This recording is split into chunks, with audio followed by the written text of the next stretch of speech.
வணக்கம். Doctor Y Livingstone எழுதின ஒரு சின்ன ஆனா ரொம்ப ஆழமான ஆன்மீக குறிப்பை பத்தி தான் இன்னைக்கு நம்ம பார்க்க போறோம்.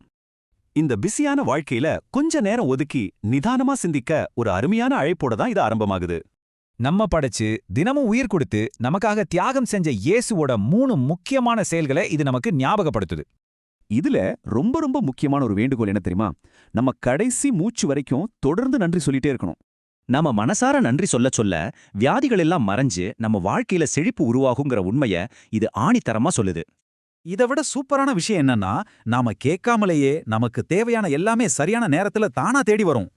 நேத்து, இன்னைக்கு, நாளைக்குன்னு நம்மளோட எல்லா தேவைகளையும் சந்திக்கிற எக்காலத்துக்கும் ஏத்த ஒரு தொடர்ச்சியான வாக்குறுதி தான் இது.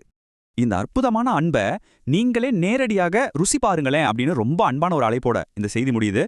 இப்ப சொல்லுங்க, இந்த ஆழமான செய்தியை இன்னைக்கு உங்க வாழ்க்கையில எப்படி பொருத்தி பார்க்க போறீங்க? கொஞ்ச நேரம் யோசிச்சு பாருங்களேன்.